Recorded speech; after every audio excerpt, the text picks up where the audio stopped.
The National Desk, America's News Now.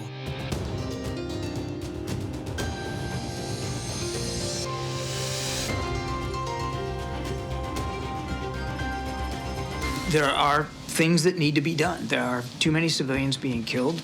Increasing pressure. President Biden's stern new warning for Israel following their deadly airstrike on aid workers. Plus, campaign of influence, how China could be playing with your social media feed ahead of this year's elections.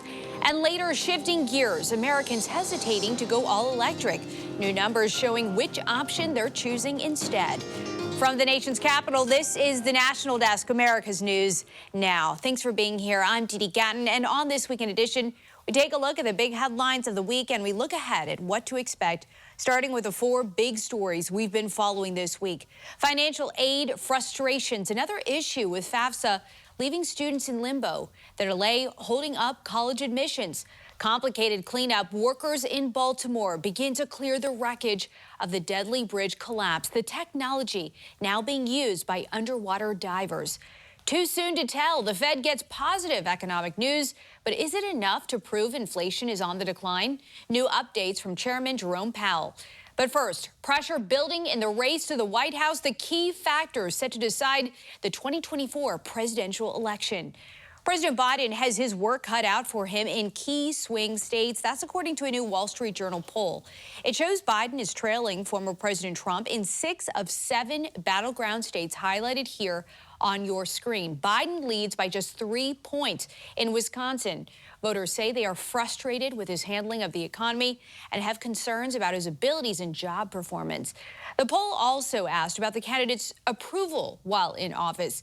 On average, voters had a more favorable view of Trump's time, with 51% approving of the job done compared to 38% for Biden.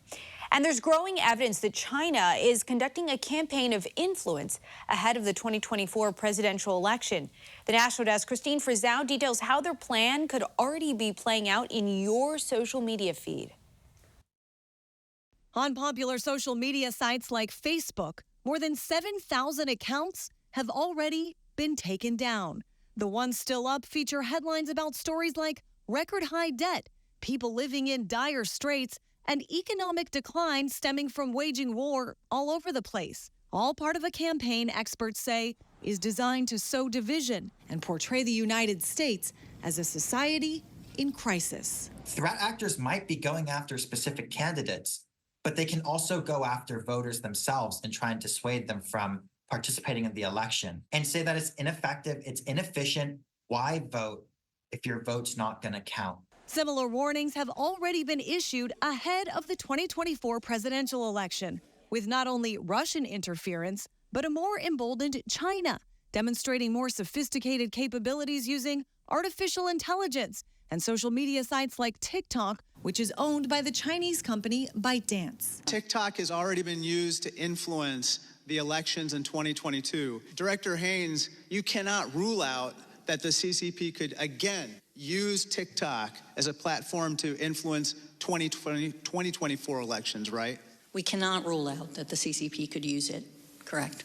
Top intelligence officials testified on Capitol Hill last month that they try to keep social media companies in the loop when they spot accounts controlled by those they think have bad intentions. We don't seek to be the arbiter of what's truth or fake. What we are doing is trying to identify the hidden hand of foreign adversaries, foreign intelligence services, fake accounts that in fact belong to some foreign adversary. Experts say this time around, the efforts by foreign adversaries to influence U.S. elections are less about supporting one candidate or another, but instead creating an environment that sows chaos and division, and in turn, undermining U.S. democracy. I'm Christine Frizzau for the National Desk, America's News Now. Former President Trump is suing the co-founders of his social media company, True Social. He alleges the 2 executives, Wes Moss and Andy Litinsky, mismanaged the platform early on and should lose their stock in the company. Moss and Litinsky sued Trump's company earlier this year, arguing he was trying to dilute their shares. The former president is the majority shareholder of Trump Media, which went public last week. President Biden's support for Israel's war in Gaza has reached a turning point. Biden and Israeli Prime Minister Benjamin Netanyahu spoke on the phone after Israeli strikes killed World Central Kitchen relief workers while delivering food in Gaza. Biden told Netanyahu that Israel must change course in Gaza if the U.S. continues to send military support. On Thursday, the Israeli Security Cabinet approved steps to increase the flow of humanitarian aid into Gaza. According to a statement, Erez crossing between Israel and the northern Gaza Strip will be temporarily reopened for the first time since the October 7th Hamas attacks. National Security Council spokesman John Kirby says the U.S. will be looking for more concrete changes to address the suffering in Gaza. The president made it clear that our policies with respect to Gaza will be dependent upon our assessment of how well the Israelis make changes and implement changes to make the situation in Gaza better for the Palestinian people. Israel has acknowledged responsibility for the strikes, but said the deaths were not intentional. World Central Kitchen is calling for an independent investigation. Federal Reserve Chair Jerome Powell says more evidence is needed before the Fed can cut rates. In an economic address this week, he said it's too soon to tell if a recent drop in inflation is more than just a temporary bump. These recent data do not, however, materially change the overall picture, which continues to be one of solid growth, a strong but rebalancing labor market, and inflation moving down toward 2% on a sometimes bumpy path.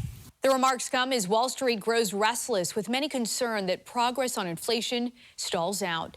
There's another problem with federal financial aid that could delay student awards. According to the Department of Education, some colleges received the wrong financial data from the IRS on 1 million families. Just last week, a separate calculation error impacted hundreds of thousands of forms. Usually, students receive aid information in March, but the delays have left many in limbo as they decide where to enroll. As electric vehicle sales slow, hybrids appear set to take off. National correspondent Kayla Gaskins explains what could be behind the hesitancy. Americans appear less and less eager to give up their gas-powered vehicles for electric. Data for the first quarter of 2024 shows electric vehicle sales slowed yet again, even as overall new vehicle sales rose nearly 5%. EV sales grew just 2.7% in the first months of 2024, compared with last year's 47%. We kind of have this crossroads where, enthusiasm meets reality. I think a lot of consumers today, you're not having those early adopters who we're willing to concede on many aspects of the vehicle. A recent study by Boston Consulting Group finding consumers hesitant to buy EVs worry most about range, charging time, and sticker price. I think in the current market environment, high interest rates, gas prices have been relatively low. I think consumers are just kind of hitting pause, so to speak, on EVs. Transportation Secretary Pete Buttigieg comparing EV hesitancy to early skeptics of cell phones. Sometimes when these debates happen, I feel like it's the early 2000s, and I'm talking to some people who think that we can just have landline phones forever. On Thursday, Ford announcing it's delaying production on all-electric SUV and pickup trucks, shifting focus to hybrid options. This comes as hybrids increase in popularity. Data from Car Gurus shows hybrid sales grew nearly 5 times faster than sales of EVs. You can get a lot of the benefits of an electric vehicle, particularly with a plug-in hybrid, but without kind of the limitations. If you need to go on a longer trip, you still have that internal combustion engine on board. Meanwhile, a massive surplus of Chinese electric vehicles threatens to upend the U.S. EV industry. This week, U.S. Treasury Secretary Janet Yellen is in China meeting with officials, urging them to slow down production. I'm Kayla Gaskins reporting. Developing now, the U.S. Army Corps of Engineers says it plans to open a new channel by the end of the month at the Port of Baltimore to allow for one-way traffic. It's also aiming to restore port access to normal capacity by the end of May. The news comes as salvage operations continue at the site of the Baltimore Bridge collapse. The process is slow going as efforts have been hindered by severe weather. Sonar technology has now become key for divers underwater, but a lot of work remains as they wait for a break in the weather. We need to lift those undamaged containers off to give us space to safely operate, to begin to plan to remove portions of the bridge that are also now embedded into the ship. Other parts of the operation have moved forward. 2 temporary ship channels have been opened since last week's collapse. A decades-old law in the state of New York could soon be repealed. I'm with Connor for the Fact Check team. Tell us about this law. So, Dee Dee, this is really insane, but this law makes adultery a crime in the state of New York, and it's been around since 1907. Now, take a look at this New York Times article from that year. It lists the first 2 people to be arrested for adultery were a railroad contractor and a 25-year-old woman after his wife sued for divorce. Today, adultery in the state of New York is classified as a Class B misdemeanor and can be punishable by up to 3 months in jail and a $500 fine. It's been around for a long time, Yes. as you just mentioned. Why was this law created in the first place? Well, it was written over a century ago, so times were different, but the intent behind adultery laws was to lower the number of divorces, because back then, adultery was the only way to be granted a legal divorce. And as we were talking about, New York isn't the only state with an adultery law. Connor will be back with me in just a few moments with the facts. Happening now, anti-abortion groups are now turning their sights to in vitro fertilization. According to a political report, groups like the Heritage Foundation want to turn GOP officials off to fertility treatments like IVF.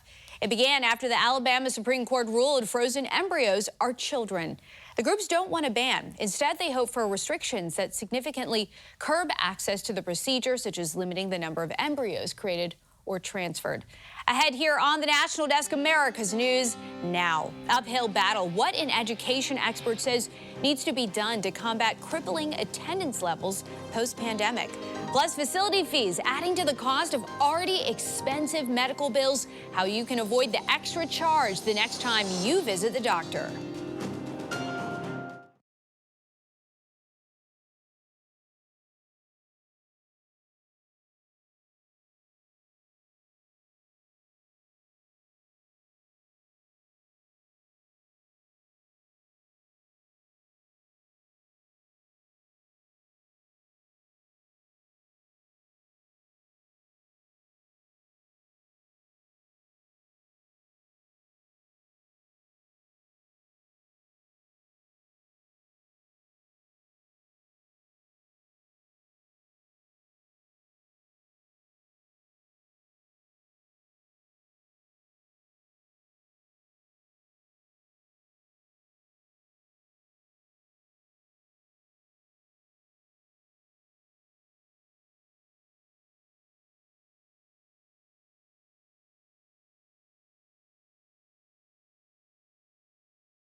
Turning now to the crisis in the classroom, diversity, equity, and inclusion organizations and clubs are being shut down at Texas colleges and universities. This is due to Senate Bill 17, which took effect in January of this year.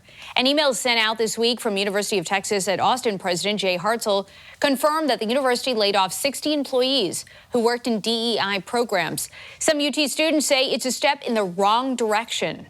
We have so many people of color and we have so many first-generation students, and to just kind of cancel all the safe spaces, and that's really not okay. It's not just something that impacts current students, it's going to impact a lot of people in the future, and they're like firing people and like people are losing their jobs. If Texas university leaders don't comply with the bill, they could lose millions in state funding. Since the pandemic, schools are facing an uphill battle to bring down rates of chronic absenteeism. Joining Jan Jeffco to discuss is Erica Donald's guest facility at the Leadership Institute's School Board Programs and CEO of Optima Education. I want to look at the nation's capital as an example because a report that was just released last November by the Office of the State Superintendent of Education, so this is 2022-2023 school year, their report stated 60%, so more than half of D.C. high school students had chronic absenteeism, meaning they were gone at least 10% of the school year. D.C. Mayor Muriel Bowser says that she plans to hold parents accountable. How do you think we can do that? And what do you make of this statistic? 60% of these high schoolers have been absent more than 10% of the time.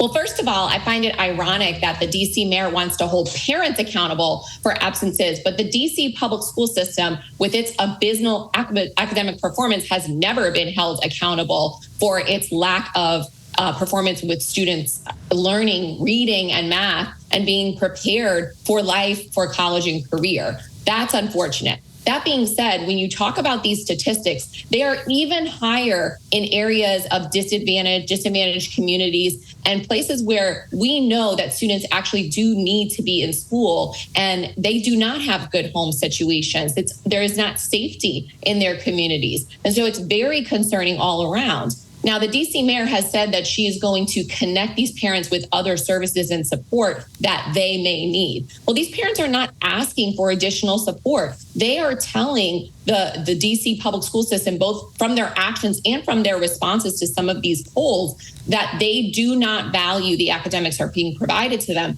That's why we have the DC Opportunity Scholarship, and that's why we need more school choice to give these families something that they can actually believe will benefit their children in the long run, and they'll want to send them to school. Are schools also facing a shift in attitude toward absenteeism when it comes to students? They are, but only because they're being held accountable for it. I don't think that they really care if the students are there or not. And again, they sent that message loud and clear during the pandemic. They didn't want to come to work. They told students not to come to school. Even with the smallest of sniffles after the pandemic, they were telling parents to keep their children home, and parents received that message loud and clear. The reason why we're seeing this concern from schools is only because of the spotlight that's being held on absenteeism as opposed to truancy, which used to be the measure. That's more of a legal term where parents can be held accountable for not following compulsory attendance laws. Absenteeism could be excused absences. This is where parents actually know their children are not going to be in school, and they are actively saying to the school system, we do not value your services and we are not sending our kids there. So schools are going to be held accountable for this absenteeism. That's the reason why they're paying attention to it. To me, in my opinion, many of these schools would otherwise allow these kids not to come and just move on. Expert at the guest faculty of the Leadership Institute School Board Programs and CEO of Optima Education, Erica Donalds. Great seeing you as always. Have a great week. Thanks for joining us. Thanks for having me. A new federal rule means hospitals must obtain written consent before performing some sensitive exams.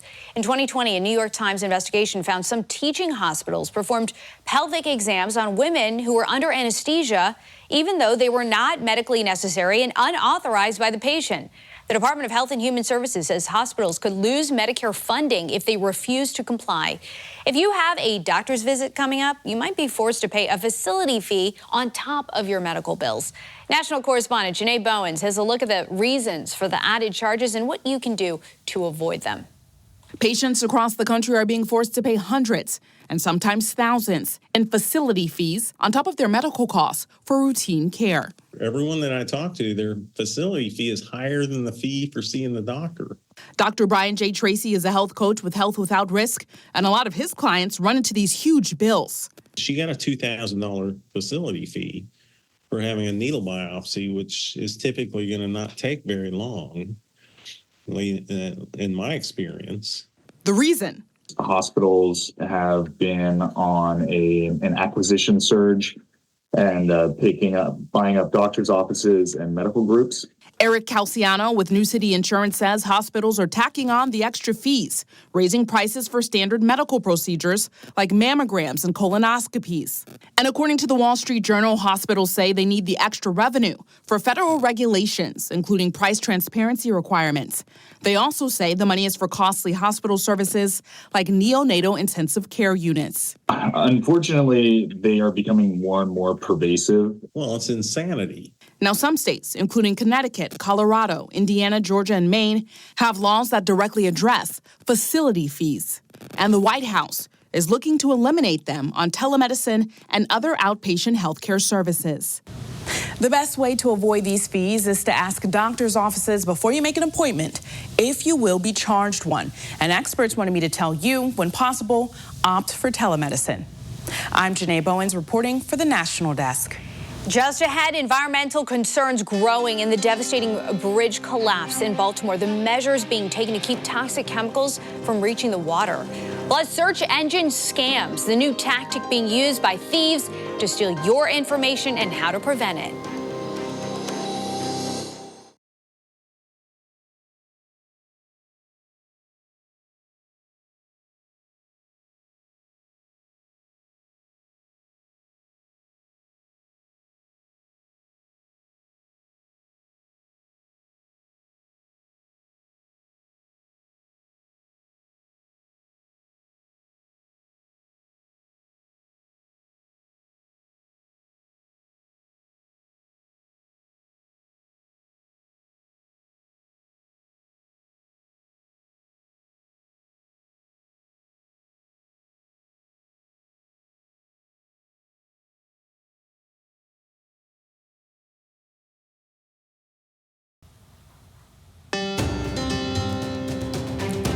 National Desk team of reporters is bringing you the headlines from coast to coast.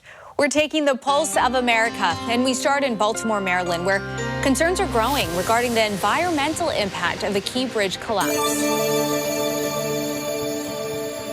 I took a deep sigh of relief when I saw that the ship had not ruptured or sank. And so as long as they're able to get that off the water, I think we'll be in good shape. Gary Bellin with American Rivers is an expert on urban waterways.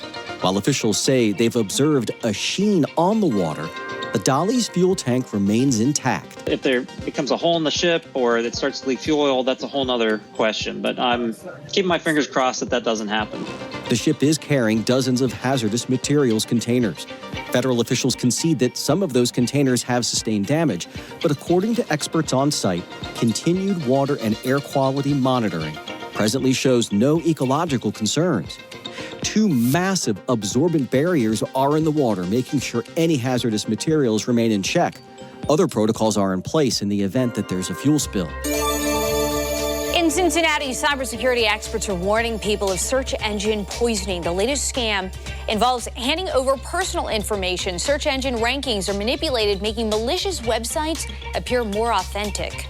So this could impact job searching or literally anything that you could search for, because the bad guys know people don't realize how evil these people are and that they'll spend some money to get these larger returns, and or they're using spoofing and social engineering and using tools like Google search engine to make things appear to be legitimate. Experts recommend typing website addresses manually instead of relying on search engines. In Nevada, the bipartisan Train More Nurses Act recently passed the Senate. The bill will help add more teachers at nursing schools. Nevada Senator Jackie Rosen says Nevada's dire nursing shortage is straining the entire medical system. So the Train More Nurses Act, we can expand all these facilities, but you have to learn to teach nurses, right? So what we want to do is be sure that we create that pipeline for people who want to train nurses so more people can become nurses. So it goes hand in hand. Senator Rosen helped secure $400,000 for updated training equipment at UNLV to better prepare the next generation of nurses and improve patient outcomes. From buying in bulk to a cheap slice of pizza, the popular new drugs now coming to Costco's roster that could save you hundreds.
In the U.S., tick season usually peaks between May and July and then again in the fall, but it's April and the insects are already out.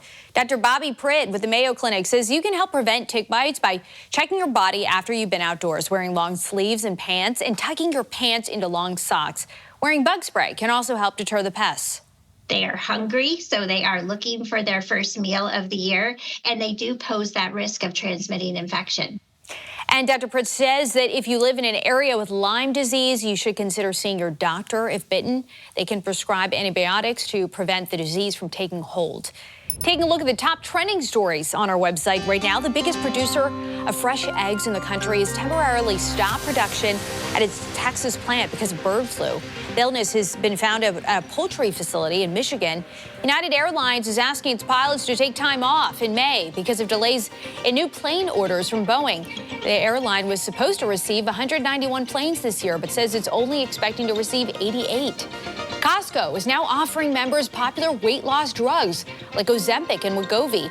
The plan costs $179 without insurance. The medications typically go for around $1,000 per month.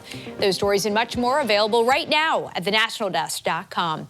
Developing now, the White House has directed NASA to establish a standard time for the moon and other celestial bodies. It'll be called Coordinated Lunar Time and provide a timekeeping benchmark for satellites and spacecraft. Because of differing gravitational forces, a clock on the moon would move at a different rate than one on Earth. The new initiative is important because spacecraft require extreme precision for their missions.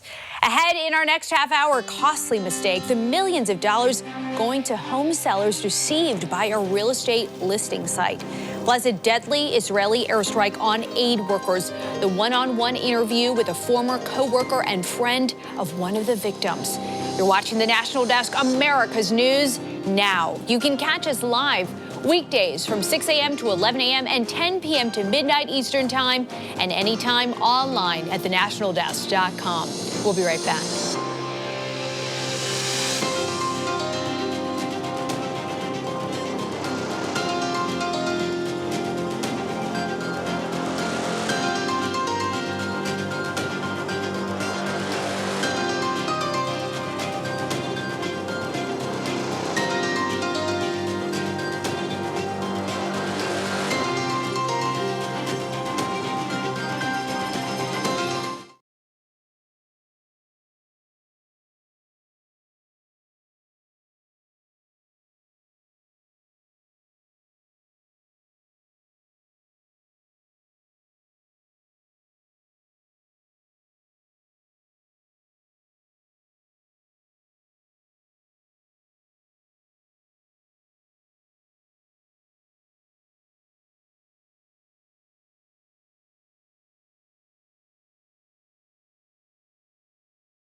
The National Desk, America's News Now.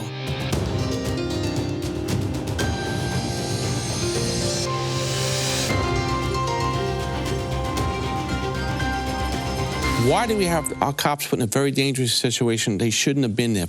Called into question, crimes committed by illegal migrants making headlines, triggering concerns over the Biden administration's vetting process. Plus, on the fly, what State Department officials are now saying about the U.S. withdrawal from Afghanistan. And later, is AI helping or hurting society? The new technology that can mimic human voices and what it's being used for. From the nation's capital, this is the National Desk, America's News Now. I'm Dee Dee Gatton, and right now there are growing concerns about the safety and security of our country. This comes as examples are piling up of migrants with criminal backgrounds in the country being released. Here's the National Desk, Christine Frizzell. The police found guns, drugs, and an astonishing revelation about some of the Venezuelan migrants arrested this week with squatters in a Bronx, New York apartment building. Two of them had open criminal cases, including one arrested last summer for attempted murder and arrested again a week ago. Both times released. Why do we have our cops put in a very dangerous situation? They shouldn't have been there for that. It should have been handled the first time. Those two people shouldn't have been out in the community. The suspect in the murder of Laken Riley had also been arrested here in the U.S. and released. despite his crimes and despite authorities knowing he was an undocumented immigrant. Another group of Venezuelan migrants arrested in Texas this week with guns and drugs. And the number of migrants arriving from China is now breaking records, from just 342 in 2021 to more than 24,000 in 2023, and already 22,000 just in the first 6 months of fiscal year 2024.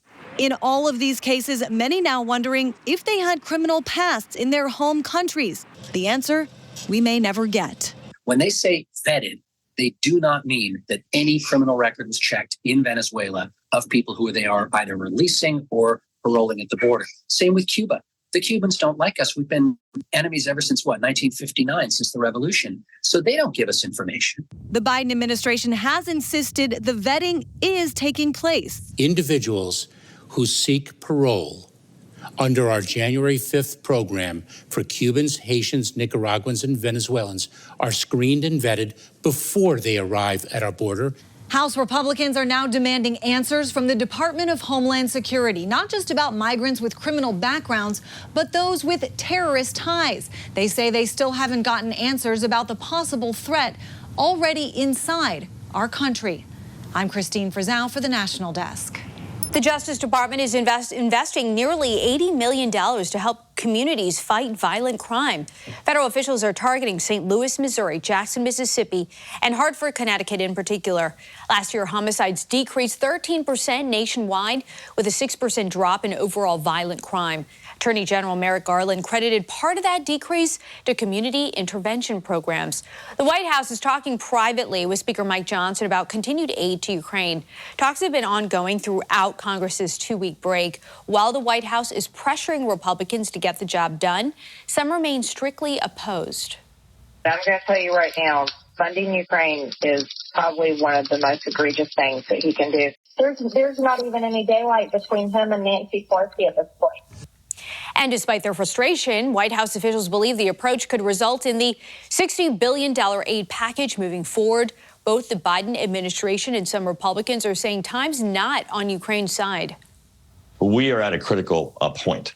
The CIA director, the Secretary of Defense, everybody has made it clear that we are at a critical juncture on the ground. And Johnson continues to deal with a dwindling GOP majority. Democrats say they'll work with him, but only on deals where something's in it for them. Developing now, the State Department's Afghanistan withdrawal plan was developed on the fly and made from scratch. According to CNN, that's what 3 State Department officials told House investigators. The officials claim they were plucked out of unrelated assignments and placed into Afghanistan just after the capital of Kabul fell to the Taliban. Last month, one of the generals in charge pinned the responsibility on the department. As you are aware, the decision to begin a NEO rests with the Department of State, not the Department of Defense. Despite this, we had begun positioning forces in the region as early as 9 July. But we could do nothing to commence the operation, the evacuation, until a NEO was declared. That's in reference to what is known as a non-combatant evacuation operation. It's believed the NEO was too little too late. The head House investigator is planning a report this year on what led up to the withdrawal. Israel has taken responsibility for the killing of the 7 World Central Kitchen aid workers, saying it was a mistake that followed a misidentification at night. Earlier this week, I spoke with Josh Phelps, former director at World Central Kitchen. And Josh, before we even begin, I know this is so hard to talk about because one of the people who died, Zomi Francom, was a coworker of yours, losing her life trying to help others. Yeah, I mean, she was much more than a coworker. We met in Guatemala volunteering together. That sort of started our World Central journey, World Central Kitchen journey together back in 2018. And, you know, he volunteered several times after that, moved to the United States, got a work visa, and sort of continued to follow her dreams in international aid and serving people and just doing the most good that she could in the world, while also just building up this amazing global network of friendships. She made an indelible mark on most people in places where she worked. So, you know, I would say Zomi to me was a colleague second and a really just amazing best friend. We appreciate you sharing, that personal story about Zami with us. We know this is so tragic. And as identified by the United Nations, the roads were accessible for humanitarian aid with one of the vehicles carrying the group logo. What more can be done to ensure safety of aid workers?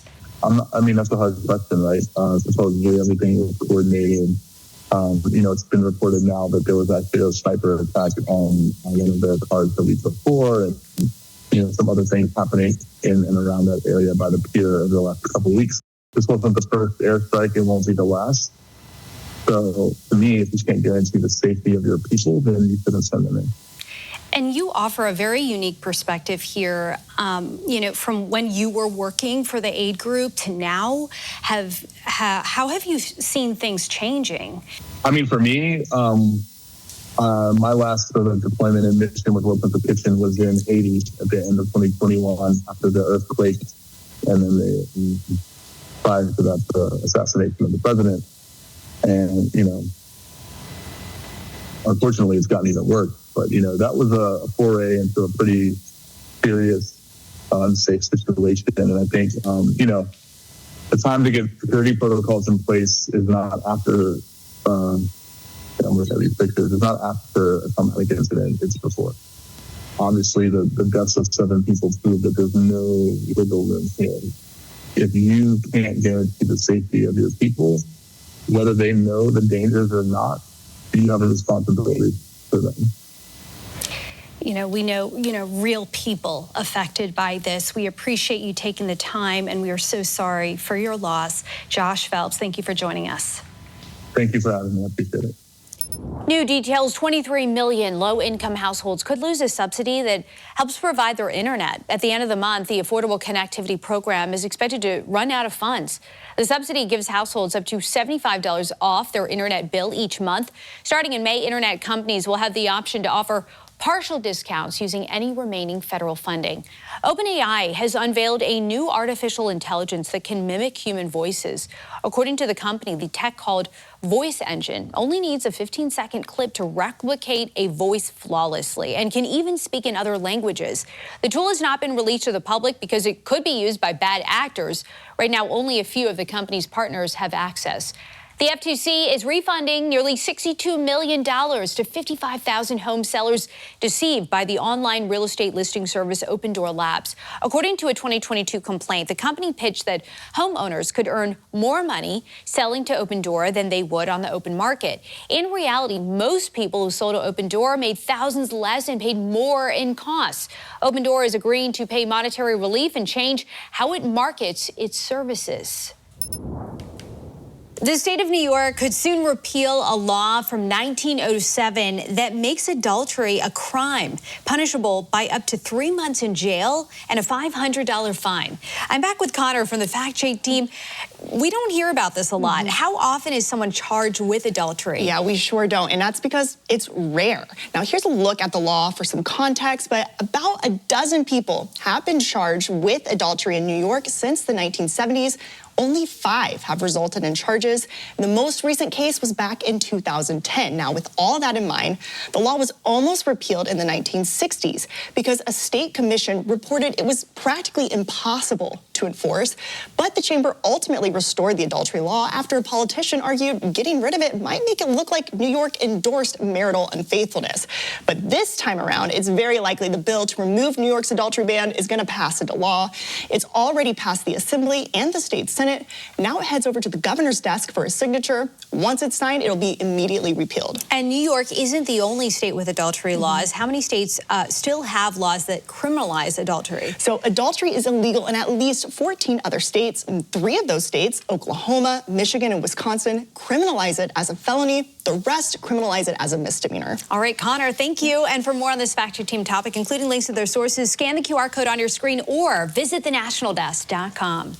Developing now, a court has approved a 3M settlement over forever chemicals in public drinking water. The company will begin paying out settlements to public water systems across the country later this year. The payments range from $10.5 to $12.5 billion based on how much contamination was found. The money will go towards filtering out the chemicals, which can cause negative health impacts. This hurricane season could unfortunately be one for the record books. That's according to early predictions by forecasters at Colorado State University. They predict there will be 23 named storms, which includes 11 hurricanes. That includes 5 Category 3 or higher major hurricanes. This is the most active April forecast ever issued. On average, there are 14 named storms. The National Oceanic and Atmospheric Administration says climate change is to blame. Hurricane season runs from June to November. Still to come, our team of correspondents breaks down this week in Washington, from new battleground polling numbers to the push to adopt electric vehicles.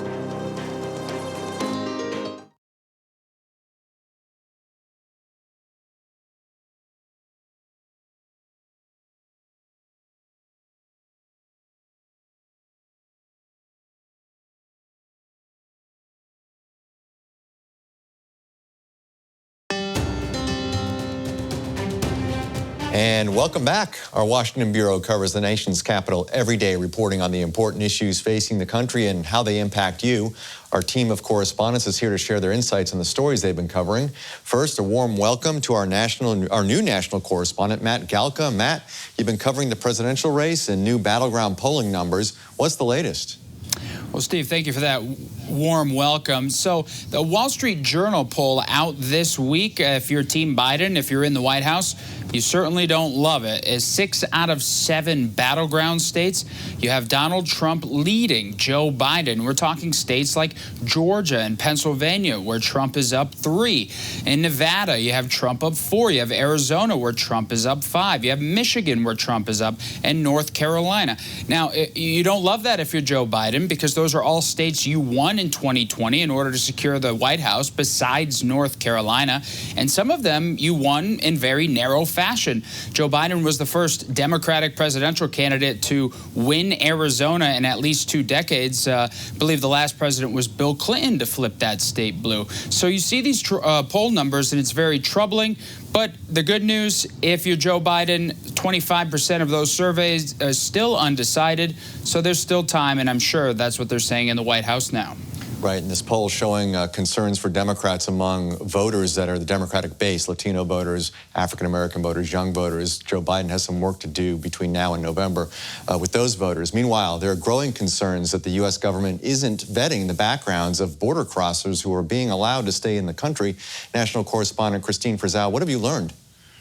And as we know, Steve, there are more and more of those border crossers, especially in the last year. So as part of the Biden administration's changes to U.S. border policy, there have been several ways they have made some updates. So one of those is the parole program. That's bringing in migrants from 4 countries: Cuba, Nicaragua, Venezuela, and Haiti. Of those, the U.S. doesn't really have a diplomatic relationship with Cuba, Nicaragua, or Venezuela. It doesn't communicate with their governments.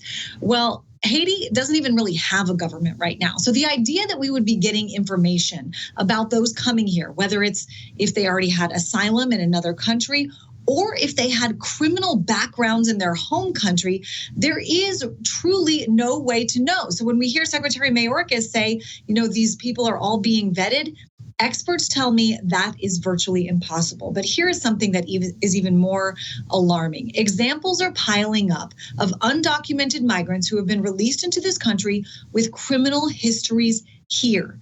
Just in this last week, 8 migrants from Venezuela were arrested. They were squatting in a Bronx apartment building. It turns out 2 of them had open cases here, and that includes one who was arrested for second-degree murder last summer and then released, arrested a couple of weeks ago and then released. You have New York City police officers that are livid that their men and women are being asked to respond to calls with these criminals on the street. And now there's mounting questions about how these policies can remain in place. When Congress returns in a couple of days, this is going to be a top issue. Yes, and it's a top issue during the presidential campaign as well, something, again, we'll be hearing more about between now and November. Meanwhile, national correspondent Kayla Gaskins talked to the folks at home about what's been going on with electric vehicle sales as the Biden administration continues its push to get Americans to adopt EVs. Well, taking a look at the Q1 sales numbers for electric vehicles, Steve, and it is very clear Americans are less and less eager to give up their gas-powered vehicles. EV sales for the first quarter of 2024, the EV sales only grew about 2.7%. They still grew, but that's a lot less than they did last year at this time when they were up 47%. So a really big difference there. What is, however, making a comeback here are hybrids. This is an old technology, but it appears to be more appealing to Americans because in the hybrid, you can still put gas in the car if you need to. Range anxiety is a big thing that people still worried about, as well as charging time and the sticker price. Electric vehicles are still priced overall well above regular gas-powered cars. And a lot of the early adopters, people who are very excited about electric vehicles, have already bought their cars. And a lot of those first buyers that we saw pick up the cars in the past couple of years were adding on to cars that they already have. So this was a second or third vehicle or household. So they still had a gas-powered car that they could rely on for, say, longer road trips. The Biden administration, though, is still very much pushing the electric vehicle cars. Pete Buttigieg compared people that are hesitant to buying electric vehicles to people that were a little bit hesitant to adopt cell phones 20 years ago. Janet Yellen, though, is in China right now because there's another problem on the horizon for the American electric vehicle market, and that is that China has a whole bunch of electric vehicles that they're about to dump on the global market. We'll see how that impacts the industry here in America. Kayla, Christine, Matt, thank you all for your hard work. Back to you. Coming up, a spike in car thefts causing Oregon residents to take drastic measures. The device police are recommending people put in their cars. Plus, digging deeper, Texas investigating what went wrong, what was done right in the deadly wildfires that swept across the state.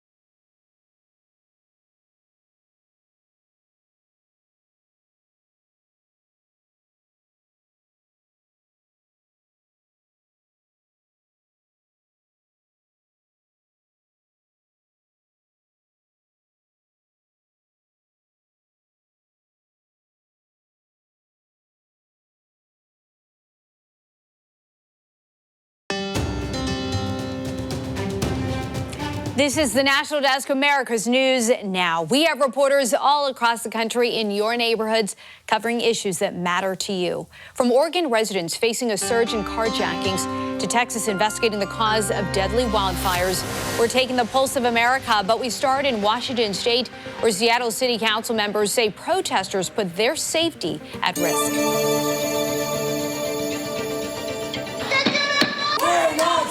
We will now go into a 5-minute recess. Security, would you please clear the room? New body cam video from the Seattle Police Department provides a new perspective from the disruptive protest inside City Hall. We request that we have police response. Our physical safety is being threatened. One of the protesters, wearing a purple shirt, tries to run from police. Individuals on the other side of the door tried to pull the man out of the room and out of the officer's grasp. Let me go! Let me go! Let me go! Let me go! Let them go! The activists demanding the council pay to house migrant families in Tukwila and Kent. Todo el dinero que tienen. The city had previously been paying for them to stay at a motel in Kent, but that money ran out. If people did that, 80% of these cars that get stolen would be recovered within 24 hours, I guarantee it. Secondary tracking devices like AirTags, Tiles, and Smart Tags with GPS capabilities are an inexpensive way to fight against car thieves, and the money you would need to replace your car if it's stolen, or the money you would need even if you get the car back. I feel like people get this impression that your car gets stolen, oh, you get it back, great, everything's figured out, and it's not, because the condition your car comes back in, all of the fees and things you have to pay to get it back, and then it just doesn't, it's so violating. Sky's car was stolen last week. She said she never thought to buy an AirTag before this incident. Now she has that on her to-do list. As of now, she's taking precautions. The police also very kindly gave me a wheel lock, so I've been using that. And yeah, just being really more mindful of like my keys. I want to know who owns it, who services it, who looks at it, who took a picture of it. What went wrong in February to result in the single worst wildfire in Texas history, burning more than 1 million acres in land and killing 2 people? That's the focus of a new House investigative committee, which held its first hearing Tuesday in the panhandle town of Pampa. Those investigative reports attributed the cause and origin from a power line. They did not specify who owned that power line. With that in mind, at least one company has acknowledged some level of responsibility in that deadly wildfire known as the Smokehouse Creek Fire. In a statement last month, XL Energy, an energy company that operates in the Panhandle, says it acknowledges that its facilities appear to have been involved in an ignition of the Smokehouse Creek Fire, but goes on to say the company disputes claims that it acted negligently. The lack of communication started with we didn't have any airplanes and nobody knew it. Coming up, all eyes on the sky on Monday during the rare solar eclipse, what many Americans shockingly don't know about the phenomenon.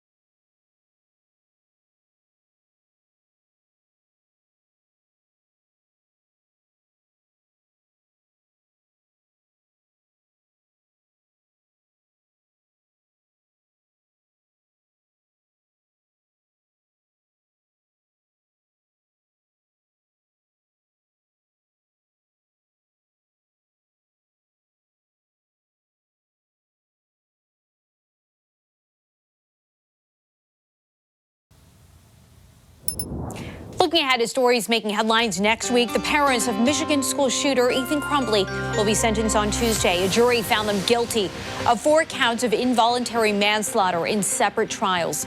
On Wednesday, House Republicans are expected to file impeachment articles against Homeland Security Secretary Alejandro Mayorkas. However, the Democratic-controlled Senate is not expected to convict him.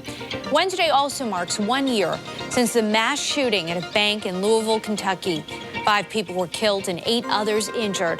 All Old National Bank locations within the city will be closed to honor the victims. Google is settling a $5 billion privacy lawsuit by deleting billions of user browsing records. In the past, Google used third-party cookies to track user data, even when they were using incognito mode. Now the search engine will switch off the trackers and notify users when their data is being collected. Google says the tracking was technical and not associated with individual users or personalization. All eyes will be on the sky on Monday for the total solar eclipse, but a new study by the Ohio State University Wexner Medical Center finds some Americans may be unaware of the possible risks that come with it. It found nearly 30% of Americans don't know looking directly at the eclipse could cause eye damage. The number one thing I think that we're concerned about is eye damage, and we recommend that everyone would use Eclipse glasses that are ISO certified and make sure they're not counterfeit. Special Eclipse glasses should have an ISO certified label and can be found at your local library or healthcare organization.